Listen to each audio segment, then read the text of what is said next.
새벽 사막기지의 경보가 울린 순간 전선은 순식간에 무너졌습니다. 그날 저는 한국을 의심했고 숫자만을 믿었습니다. 그런데 단 2대의 K9 썬더 자주포가 보여준 장면이 모든 걸 바꿨습니다. 작은 나라가 어떻게 전쟁을 멈출 수 있었는지 지금 그 이유를 공개합니다. 시작하기 전에 잠깐. 여러분의 작은 클릭이 제게 큰 힘이 됩니다. 구독과 좋아요 부탁드려요. 이야기가 마음을 울렸다면 용기라고, 아직도 믿기 어렵다면 의문이라고 댓글에 남겨주세요. 여러분의 한 줄이 저에게 큰 힘이 됩니다. 새벽 공기는 유난히 차가웠습니다. 사막이라고 해도 밤과 낮의 기온차는 극심했지요. 갑자기 경보 사이렌이 울렸습니다. 가슴이 철렁 내려앉는 소리에 병사들이 허겁지겁 뛰쳐나왔습니다. 저는 전진기지를 순찰 중이었는데 그 순간 제 귀에 들려온 보고는 심장을 얼어붙게 했습니다. 적 포병부대 이동 포착, 대응 준비하라. 제 눈앞에서 부대원들이 분주하게 움직였지만 정작 우리가 가진 장비는 오래된 자주포 몇 대뿐이었습니다. 이미 절반은 고장이 나 있어 가동이 불가능한 상태였지요. 남은 것들도 믿기 어려웠습니다. 제 머릿속에 스쳤던 단어는 단 하나였습니다. 무력.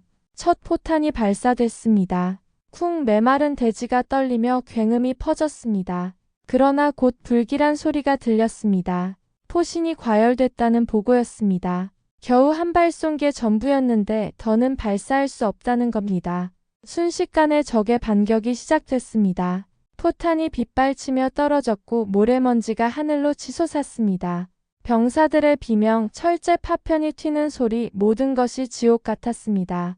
저는 엄폐 뒤에 몸을 숨기면서도 두 눈으로 그 참상을 지켜봐야 했습니다. 포신은 휘어지고 궤도는 끊어졌습니다. 우리가 가진 무기들은 하나둘씩 침묵해 갔습니다. 결국 철수 명령을 내릴 수밖에 없었습니다. 감사관으로서, 그리고 군인의 한 사람으로서 그 순간은 모욕이자 절망이었습니다. 기지로 돌아왔을 때 저는 곧장 상황실로 향했습니다. 고위 장성들이 모여 있었고 저에게 새벽의 상황을 보고하라고 했습니다.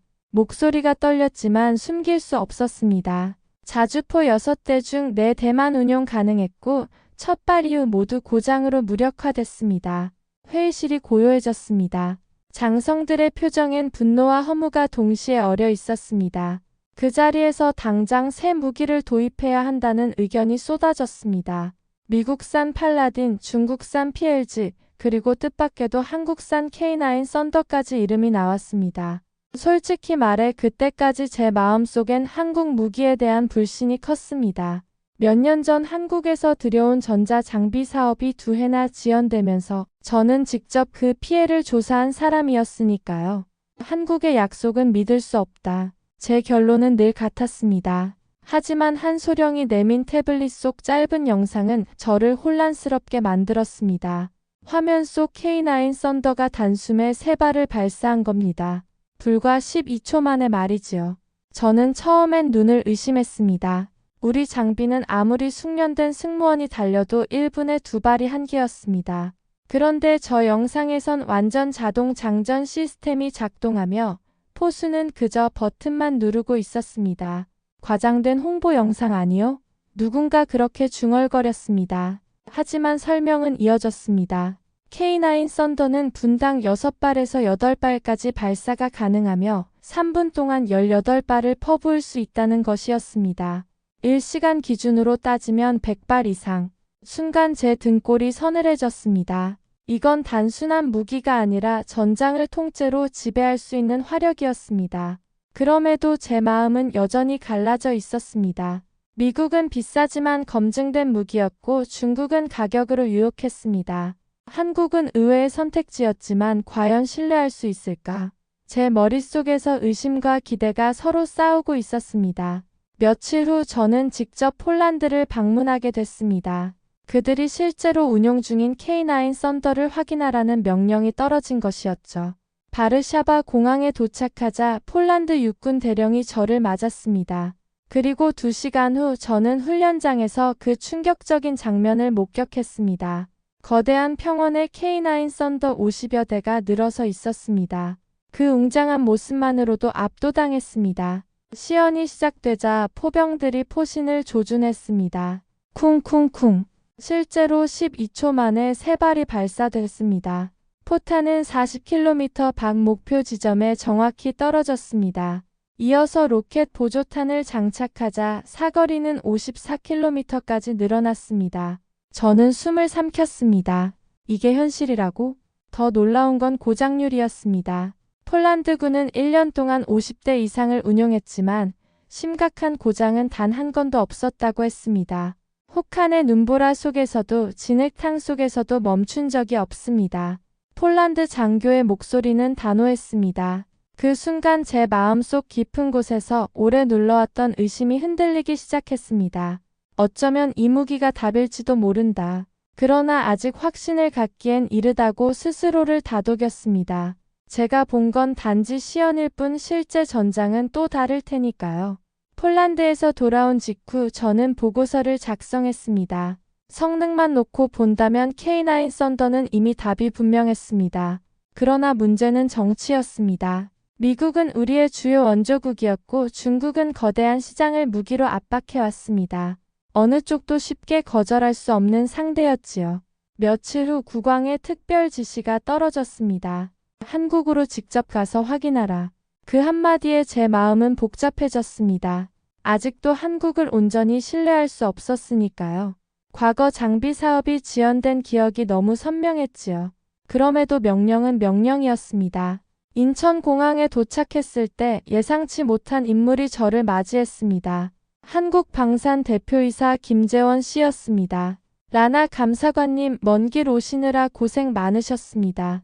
직접 공항까지 나와 손을 내미는 모습에서 의외의 진심이 느껴졌습니다. 차에 올라타자마자 그는 제게 물었습니다. 바로 창원 공장으로 가시겠습니까? 저는 고개를 끄덕였습니다. 시간은 많지 않았습니다. 창원에 도착했을 때 저는 거대한 생산 라인 앞에서 입을 다물지 못했습니다. 수십 대의 K9 썬더가 줄지어 조립되고 있었습니다. 용접 불꽃이 튀고 엔진이 테스트되는 소리가 공장을 가득 메웠습니다. 김재원 대표가 설명했습니다. 풀가동하면 한 달에 15대까지 생산할 수 있습니다. 제 머릿속에 바로 계산이 떠올랐습니다. 만약 우리가 최소 12대를 원한다면 석 달도 안 돼 확보가 가능하다는 뜻이었습니다. 곧 특별 제작실로 안내를 받았습니다. 그곳엔 사막 색상으로 도색된 K9 썬더 한 대가 서 있었습니다. 엔진 흡기구에는 특수 필터가 장착돼 있었고 냉각 시스템은 강화돼 있었습니다. 김 대표가 말했습니다. 섭씨 55도에서도 정상적으로 운용됩니다. 실제로 사우디 사막에서 테스트했고 아무 문제 없었습니다. 그는 태블릿을 꺼내 보여주었습니다. 영상 속에서 K9 썬더가 모래바람을 뚫고 시속 60km 이상으로 달리며 포를 발사하는 모습이 담겨 있었습니다. 이 정도라면 제 안에서 또 하나의 벽이 무너지는 듯 했습니다. 직접 탑승해보라는 제안이 있었습니다. 조종석에 오르자 내부는 생각보다 넓었고 모든 장치가 디지털화돼 있었습니다. 사격 통제 시스템 화면엔 목표 좌표를 입력하는 기능이 있었고 계산은 자동으로 이루어졌습니다. 놀라운 건 인터페이스였습니다. 김 대표가 미소 지으며 말했습니다. 요르단군을 위해 아랍어 버전도 준비했습니다. 실제로 화면이 전환되자 모든 글자가 아랍어로 표시됐습니다. 심지어 음성 명령도 가능했습니다. 발사 준비. 제가 아랍어로 명령을 내리자 기계가 또렷하게 대답했습니다. 준비 완료. 그 순간 제 몸에 전율이 흘렀습니다. 단순히 무기를 파는 게 아니라 우리 병사들이 바로 사용할 수 있도록 현지화한 것이었으니까요. 다음 날 포천 사격장에서 실제 사격 시험이 진행됐습니다. 표적은 15km 떨어진 산 중턱이었습니다. 발사 버튼을 누르자 차체가 흔들리며 굉음이 울렸습니다. 이어서 자동 장전 장치가 작동했고 2초 만에 다음 포탄이 장전됐습니다. 다시 쿵 또다시 쿵. 불과 12초 만에 3발이 발사됐고 표적 중심 5m 이내에 명중했습니다. 김 대표가 제 옆에서 설명했습니다. 이게 K9 썬더의 표준 성능입니다. 기본탄으로 40km, 로켓 보조탄으로는 최대 54km까지 정확하게 타격할 수 있습니다. 포신 수명은 10,000발 이상이며 교체는 2시간 안에 가능합니다. 저는 숨을 삼켰습니다. 우리의 낡은 자주포는 포신을 교체하려면 하루가 걸렸는데 이건 불과 2시간이라니. 시연이 끝나자 한 젊은 엔지니어가 다가왔습니다. 안녕하세요. 저는 K9 썬더 설계팀의 정혜준입니다. 그는 자신 있게 말했습니다. 저희 팀의 평균 나이는 35살입니다. 젊은 열정으로 만들었지요. 가장 자랑스러운 건 자동 장전 시스템입니다. 고장 나도 10분이면 모듈을 교체할 수 있습니다. 저는 놀라움을 감출 수 없었습니다. 전투 중에도 수리가 가능하다니 이건 병사들의 생존을 위한 설계였습니다. 그날 저녁 한국 측은 저를 전통 음식이 준비된 식사 자리에 초대했습니다. 놀라운 건 할랄 인증을 받은 식당을 일부러 섭외했다는 사실이었습니다. 작은 배려였지만 그 안에 담긴 진심이 마음을 울렸습니다. 이들은 단순히 무기를 파는 게 아니라 진짜 파트너가 되고자 하는구나. 제 의심은 점점 희미해지고 있었습니다. 한국에서 돌아온 직후 저는 곧바로 국왕에게 보고를 올렸습니다. 성능만 본다면 K9은 완벽했습니다. 하지만 상황은 단순하지 않았습니다. 공항에 도착하자마자 들려온 소식은 제 마음을 짓눌렀습니다. 중국 대사가 긴급 면담을 요청했습니다. 미국 국방 차관도 내일 암만에 도착합니다. 칼릴 소령이 어두운 얼굴로 전했습니다. 이미 예견했던 일이었지만 생각보다 빠른 속도였습니다. 국방부 회의실은 곧 전운으로 가득 찼습니다. 중국 대사 왕리인이 직접 모습을 드러냈습니다. 그의 표정은 차갑게 굳어 있었고 목소리는 단도직입적이었습니다. 요르단이 K9을 선택하지 않는다면 20억 달러 차관을 취소하겠습니다. 대신 중국 자주포를 대당 140만 달러에 제공하겠습니다. 한국 무기는 영원히 구매하지 않겠다는 조건만 약속하면 됩니다. 회의실이 술렁였습니다. K9 한 대가 520만 달러임을 생각하면 4분의 1 가격이었습니다. 재무장관은 당장 고개를 끄덕이며 받아들일 기세였습니다. 하지만 제 가슴 속에서는 알 수 없는 분노가 치밀어 올랐습니다. 싸다고 해서 병사들이 안전해집니까? 5년 전 중국산 장갑차 절반이 1년 만에 고장났던 걸 벌써 잊으셨습니까? 제 목소리가 떨렸습니다. 회의실은 다시 침묵에 잠겼습니다. 잠시 후 미국 대표단이 도착했습니다. 국방 차관 로버트 밀러는 친서 한 장을 내밀었습니다. 요르단이 동맹의 가치를 망각한다면 F-16 전투기 부품 지원을 재검토하겠다. 전투기 부품은 공군의 생명줄이었습니다. 이건 명백한 압박이었습니다. 게다가 그들은 이라크에서 쓰던 중고 팔라딘 자주포 20대를 무상 제공하겠다고 했습니다. 하지만 조건은 매년 500만 달러 정비 계약 체결이었습니다. 결국 돈을 빌미로 우리를 통제하겠다는 속셈이었죠. 저는 참지 못하고 물었습니다. 왜 무기 구매가 동맹에 대한 배신입니까? 우리는 우리의 생존을 위한 선택을 하는 겁니다. 그러나 돌아온 건 차가운 시선뿐이었습니다. 회의가 끝나고 저는 홀로 사무실 창가에 서 있었습니다. 암만 시내의 평화로운 불빛들이 멀리 보였지만 그 속은 언제든 무너질 수 있는 모래성 같았습니다. 과연 무엇이 옳은 선택일까? 그날 밤 뜻밖에도 김재원 대표의 전화가 걸려왔습니다. 압박이 심하시죠? 다른 나라들도 똑같이 겪었습니다. 하지만 모두 이겨냈습니다. 용기를 내십시오. 옳은 선택은 반드시 보상받습니다. 그의 말은 짧았지만 제 마음을 흔들어 놓았습니다. 다음 날 왕궁대회의실에서 국왕과 독대를 했습니다. 라나 감사관, 중국과 미국의 압박이 거세다고 들었소. 국왕의 눈빛은 날카로웠습니다. 저는 심호흡을 하고 말했습니다. 네, 전하. 하지만 우리는 독립국가입니다.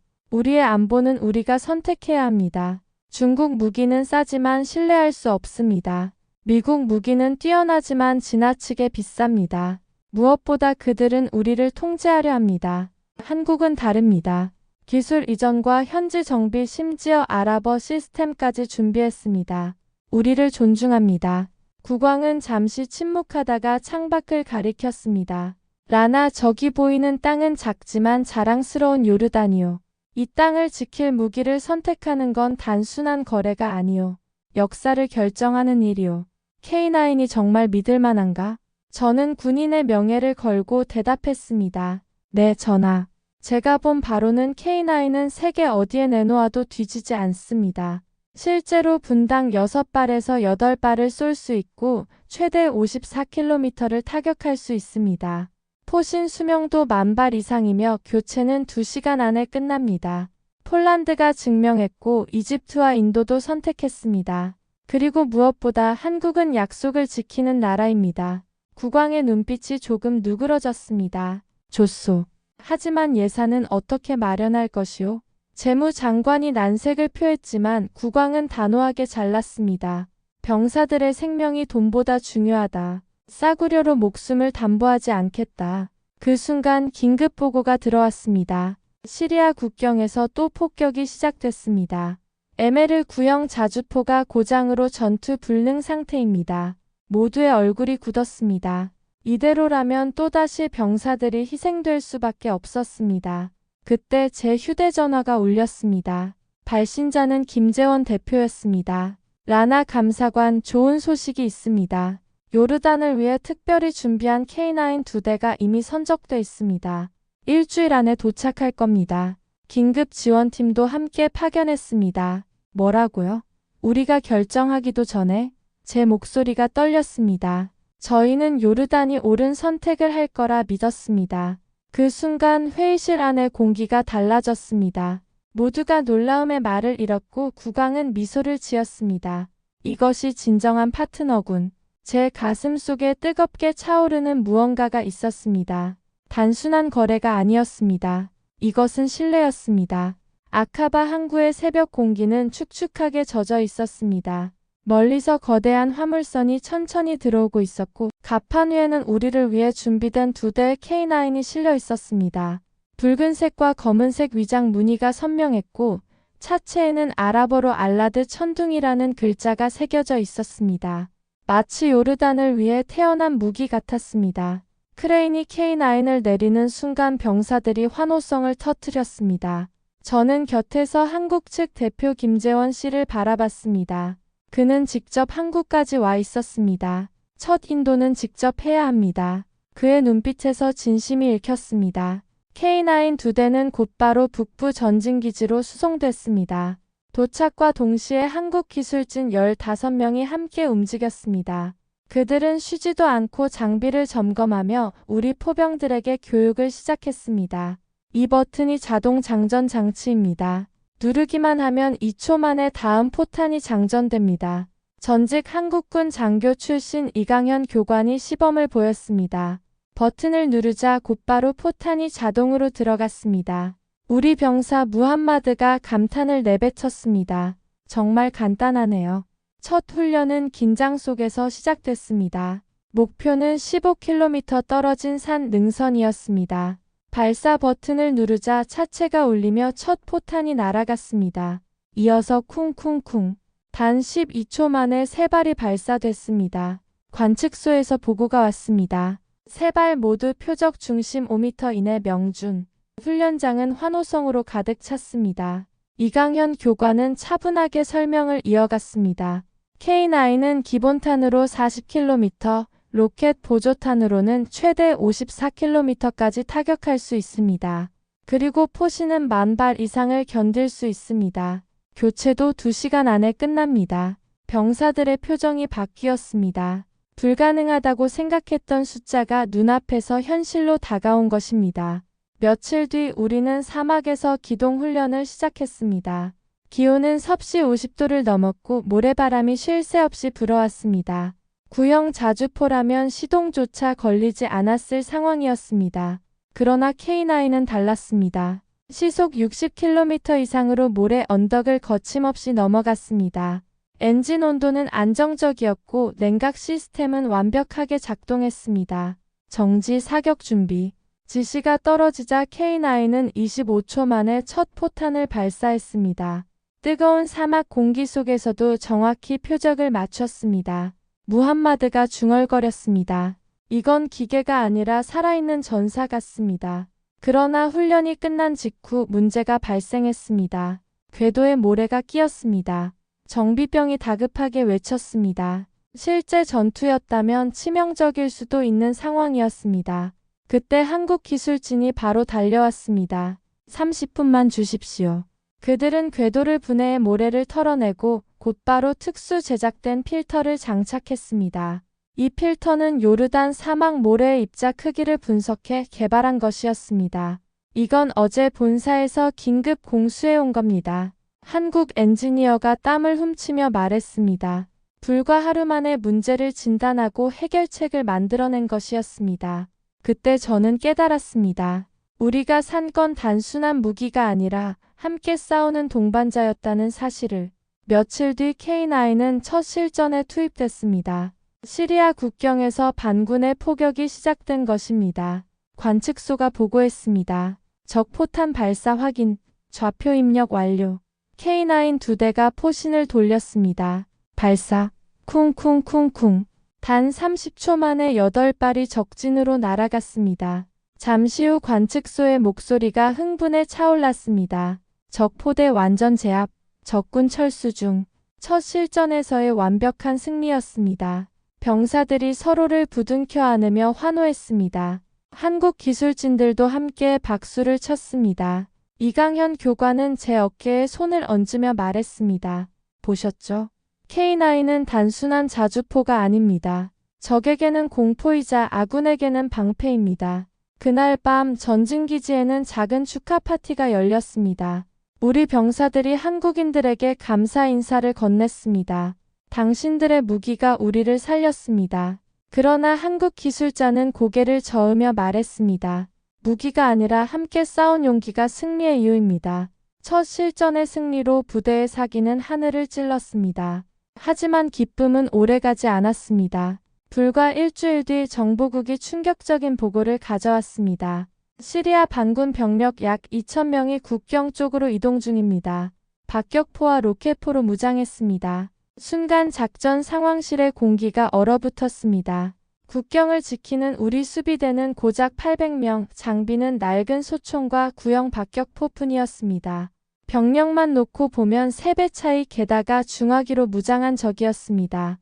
국왕이 직접 물었습니다. 라나 감사관 방법이 있소? 제 가슴이 뜨겁게 뛰었습니다. 두려움과 확신이 동시에 밀려왔습니다. K9 2대를 투입하겠습니다. 회의실이 술렁거렸습니다. 단 2대로 2,000명을 막겠다고? 무모한 도전처럼 보였지만 저는 확신했습니다. 지난 며칠 동안 K9이 보여준 힘을 직접 목격했으니까요. 새벽 2시 전진 관측소에서 적의 움직임이 포착됐습니다. 불빛이 사막 위로 길게 늘어서 있었습니다. 그 수를 보자 제 심장이 얼어붙는 듯 했습니다. 그러나 옆에서 이강현 교관이 낮게 속삭였습니다. 침착하십시오. K9을 믿으십시오. 목표 거리 20km 진입, 사격 준비. 무함마드 포수가 좌표를 입력했습니다. 화면에 자동 계산된 탄도 궤적이 떴습니다. 바람, 습도, 온도까지 반영된 수치였습니다. 발사, 쿵. 첫 포탄이 날아갔습니다. 12초 만에 두 번째, 세 번째 포탄이 연이어 발사됐습니다. 관측소에서 외쳤습니다. 적 선두 차량 명중. 대열이 혼란에 빠지고 있습니다. K9은 곧 위치를 옮겼습니다. 시속 60km로 이동한 뒤 다시 정지, 25초 만에 새로운 포격을 시작했습니다. 이번에는 로켓 보조탄을 사용했습니다. 포탄은 54km까지 날아가 적의 후방을 강타했습니다. 불길이 치솟았고 반군의 대열은 흩어졌습니다. 저는 손에 땀을 쥐고 무전기를 붙잡고 있었습니다. 계속 사격하라. 30분 동안 2대의 K9은 교대로 움직이며 포격을 퍼부었습니다. 총 72발이 발사됐고 관측소의 보고가 이어졌습니다. 적 후퇴 중. 전 차량이 북쪽으로 철수하고 있습니다. 전투는 그렇게 끝났습니다. 병사들이 환호성을 지르며 서로를 끌어안았습니다. 단 2대의 K9이 2,000명의 반군을 막아낸 것입니다. 그 순간 저는 깨달았습니다. 숫자가 전부가 아니라는 것을. 빠른 포격과 정확한 명중률이 적의 의지를 꺾어버린 겁니다. 전투 직후 국제 언론들이 앞다투어 보도했습니다. 작은 나라 단 2대의 K9으로 2,000명 반군 격퇴. 외신 기자들이 암만에 몰려들었고 각국 군사 전문가들이 분석을 내놨습니다. 요르단의 선택이 중동의 균형을 바꿨다. 며칠 뒤 이집트 포병 사령관 아메드 장군에게서 전화가 왔습니다. 라나 감사관, 우리도 같은 압박을 받았지만 K9을 선택했습니다. 후회하지 않았습니다. 이번 전투를 보니 확신이 더해집니다. 그의 말은 저에게 큰 힘이 됐습니다. 그뿐만이 아니었습니다. 사우디 특사도 암만에 도착했습니다. 우리도 K9 도입을 검토 중입니다. 요르단이 앞장선다면 우리도 따르겠습니다. 이어서 UAE, 쿠웨이트, 오만까지 잇따라 관심을 보였습니다. 작은 나라의 결단이 도미노처럼 퍼지고 있었던 겁니다. 그러나 압박도 동시에 거세졌습니다. 중국은 경제협력 전면 중단을 언급했고 미국은 합동훈련 취소를 통보했습니다. 하지만 이제는 두렵지 않았습니다. 사막 전투에서 K9이 증명했으니까요. 병사들의 눈빛도 달라졌습니다. 우리에겐 천둥이 있습니다. 그 말이 기지 곳곳에서 들려왔습니다. 며칠 후 전진기지에서 작은 축하 행사가 열렸습니다. 한국 기술진과 요르단 병사들이 함께 음식을 나눴습니다. 무함마드가 말했습니다. 여러분 덕분에 우리는 살아남았습니다. 한국 기술자는 고개를 저었습니다. 아닙니다. 함께 싸웠으니까 승리한 겁니다. 저는 멀리 사막을 바라보며 생각했습니다. 이제 우리는 더 이상 약자가 아니었다고. 2,000명을 격퇴한 승리의 소식은 국경을 넘어 전 세계로 퍼져나갔습니다. 그러나 진짜 시험은 그 뒤에 찾아왔습니다. 정부국에서 다시 긴급보고가 올라왔습니다. 이라크 국경 쪽에서 이란 지원 민병대 약 5,000명이 이동 중입니다. 중화기로 무장했으며 48시간 안에 국경 돌파 가능성이 높습니다. 회의실은 다시 정적에 잠겼습니다. 병력 차이는 6대1, 불가능한 싸움이었습니다. 국왕이 제게 물었습니다. 라나 감사관, 이번에도 방법이 있소? 저는 잠시 눈을 감았다가 결심을 굳혔습니다. 네, 전하. K9 2대로 막아내겠습니다. 주변에서 놀란 숨소리가 터져나왔습니다. 그러나 저는 더 이상 흔들리지 않았습니다. K9은 이미 2번이나 기적을 만들어냈으니까요.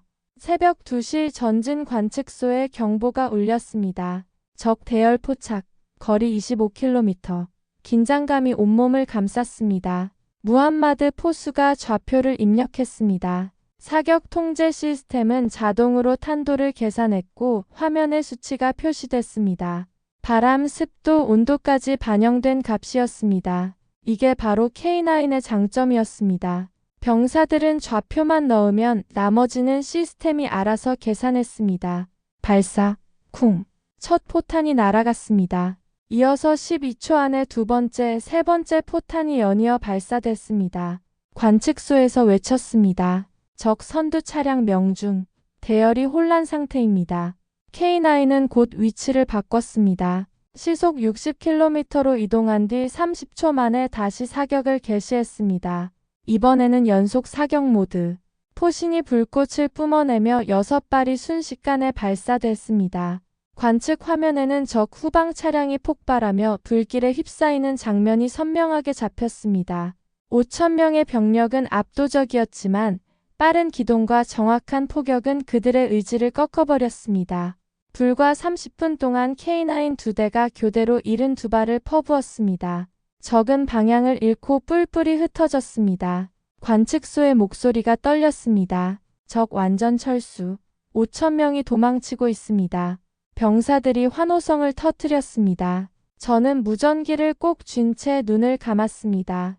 믿기 힘든 광경이었지만 분명 현실이었습니다. 2대의 K9이 5,000명을 막아낸 것입니다. 이 소식은 곧 국제 언론의 헤드라인을 장식했습니다.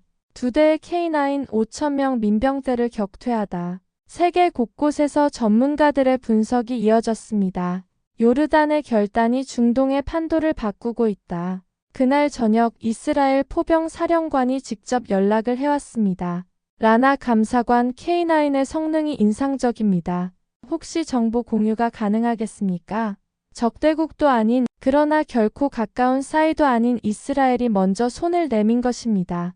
저는 차분히 대답했습니다. 검토해 보겠습니다. 그 순간 요르단의 위상이 달라졌음을 실감했습니다. 며칠 후 나토에서도 연락이 왔습니다. 요르단 K9 부대를 합동훈련에 초청합니다. 유럽의 강대국들이 우리를 인정하기 시작한 것입니다. 불과 몇 달 전만 해도 낡은 자주포 6대가 전부였던 나라가 이제는 국제무대에서 주목받고 있었습니다. 국경으로 돌아와 K9을 지켜보았습니다. 장병들이 궤도를 점검하고 한국 기술진이 함께 옆에서 땀을 흘리고 있었습니다. 박서연 품질관리 엔지니어가 말했습니다. 나사 하나라도 10번 검사합니다. 전쟁터에서는 사소한 것이 생사를 가르니까요. 그 말에 제 가슴이 먹먹해졌습니다. 전투가 끝난 뒤 병사들이 작은 축제를 열었습니다. 무함마드가 제게 다가와 말했습니다. 감사관님, 이제 우리도 두렵지 않습니다. K9이 있으니까요.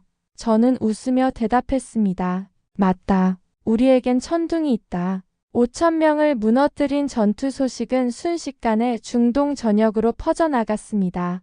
기자들이 암만 공항을 메우고 국제 방송들이 앞다투어 요르단의 이름을 외쳤습니다. 그리고 운명처럼 그해 두바이에서 열리는 아이덱스 2024 방산 전시회에 초청장이 도착했습니다. 라나 감사관, 이번엔 당신이 직접 무대에 서야 합니다. 국왕의 목소리는 단호했습니다. 두바이 전시장은 거대한 전쟁 박물관 같았습니다. 각국이 최신 전차, 전투기, 자주포를 전시하며 자국의 기술력을 과시했습니다. 그러나 그날 가장 많은 인파가 몰린 곳은 놀랍게도 우리 요르단 부스였습니다. 부스 중앙에는 사막 위장색으로 도색된 K9이 위풍당당하게 서 있었습니다. 차체 옆에는 아랍어로 알라드 천둥이라는 문구가 새겨져 있었고 그 곁에는 한국 한화방산의 깃발이 나란히 걸려 있었습니다. 사람들은 속삭였습니다. 적의 단 2대로 5,000명을 막은 무기라고? 한국 측 대표 김재원 씨가 단상에 올랐습니다.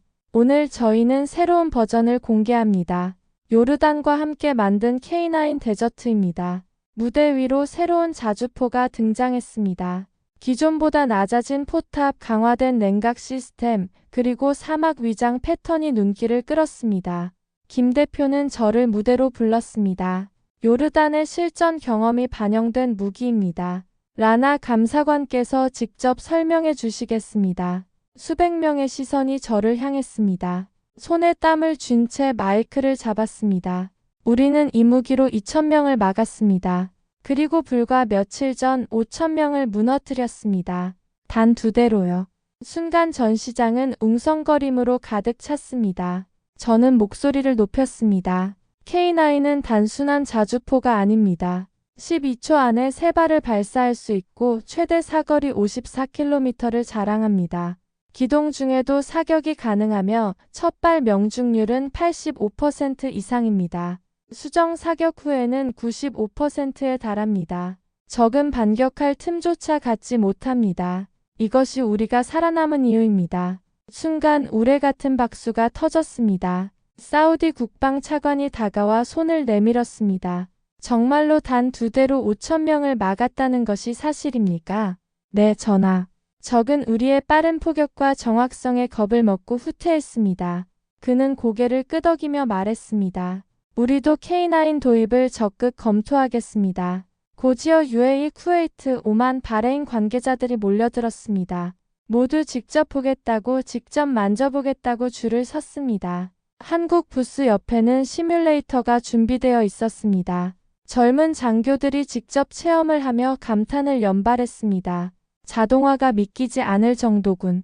단 2주 만에 훈련이 끝난다고? 전시회 마지막 날 더 놀라운 장면이 펼쳐졌습니다.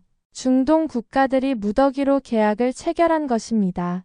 사우디는 300대, UAE는 200대, 쿠웨이트와 오만도 각각 수십 대를 주문했습니다. 하루 만에 계약 규모가 800대, 금액으로는 40억 달러가 넘었습니다. 기자들이 몰려와 질문을 던졌습니다. 라나 감사관, 작은 나라가 어떻게 이런 선택을 할 수 있었습니까? 저는 미소를 지으며 대답했습니다. 우린 단순히 무기를 산 것이 아닙니다. 우리는 진정한 파트너를 얻은 겁니다. 한국은 우리를 존중했고 약속을 지켰습니다. 그래서 우리는 믿었습니다. 그 순간 전시장은 또다시 박수와 환호로 가득 찼습니다. 두바이 전시회 이후 요르단은 더 이상 변방의 작은 나라가 아니었습니다. 중동의 중심으로 떠올랐습니다. 사우디, UAE, 쿠웨이트, 오만, 바레인까지 K9 계약을 맺었고 전 세계 언론은 요르단이 중동 방산의 게임 체인저가 됐다고 보도했습니다. 그러나 국왕의 결단은 여기서 멈추지 않았습니다. 우리는 단순히 무기를 사는 나라가 아니라 만드는 나라가 되어야 한다. 그 말에 따라 암만 외곽에 한국 마이너스 요르단 합작 K9 생산 공장이 세워졌습니다. 연간 100세트 이상의 부품을 생산할 수 있는 거대한 규모였고 요르단 기술자 수백 명이 직접 참여했습니다. 한국 엔지니어들은 6개월 동안 함께 생활하며 노하우를 전수했습니다. 저는 그 공장의 첫 기공식 현장에 있었습니다. 굴착기가 땅을 파내려가는 순간 제 눈에는 눈물이 고였습니다. 몇 년 전 낡은 자주포 6대로 버티던 우리가 이제는 자주포를 생산하는 나라가 된 것입니다. 라나 감사관 믿을 수 있습니까? 우리가 이런 날을 맞이하다니. 무함마드 포수가 제 옆에서 중얼거렸습니다. 믿기 힘들지만 현실이야. 그리고 이건 시작일 뿐이야. 공장이 완공되자 중동 각국의 K9이 요르단에서 정비를 받게 됐습니다. 자연스럽게 요르단은 중동 K9 허브로 자리 잡았습니다.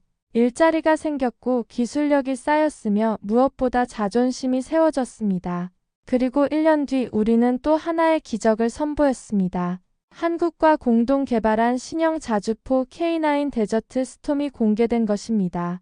무인 포탑 하이브리드 엔진 사막 특화 냉각 시스템 그리고 요르단 실전 경험이 모두 반영된 걸작이었습니다. 첫 구매자는 당연히 우리 요르단군이었습니다. 국왕이 직접 선언했습니다. 50대를 즉시 도입한다. 병사들은 환호했고 한국 기술진은 눈시울을 붉혔습니다. 그해 독립기념일 암만 시내에서 거대한 퍼레이드가 열렸습니다. 위풍당당하게 행진하는 K9 20대가 시민들의 환호 속에 도심을 가로질렀습니다. 아이들이 깃발을 흔들며 외쳤습니다. 저게 우리의 방패야. 한 소녀는 K9 모형을 들고 말했습니다. 커서 나도 조종사가 될 거야. 그 모습을 바라보며 저는 생각했습니다.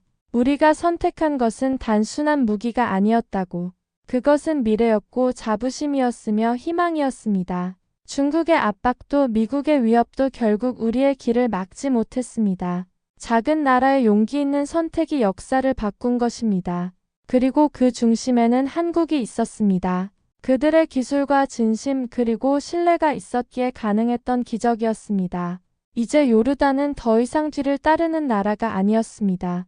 우리 스스로 역사를 만드는 주인공이었습니다. 여러분, 오늘 보신 이야기는 작은 나라 요르단이 어떻게 단 2대의 K9으로 시작해 결국 중동의 판도를 바꾸게 되었는가에 대한 기록이었습니다. 만약 이 이야기가 감동적이고 자랑스러우셨다면 용기라고 댓글로 남겨주세요. 만약 아직도 믿기 어렵다면 의문이라고 댓글에 남겨주시기 바랍니다. 여러분의 댓글 하나가 더 많은 분들에게 이 이야기를 전하는 힘이 됩니다. 구독과 좋아요도 잊지 말아주세요. 다음에도 더 놀라운 이야기로 찾아뵙겠습니다. 지금까지 감동 라디오였습니다. 감사합니다.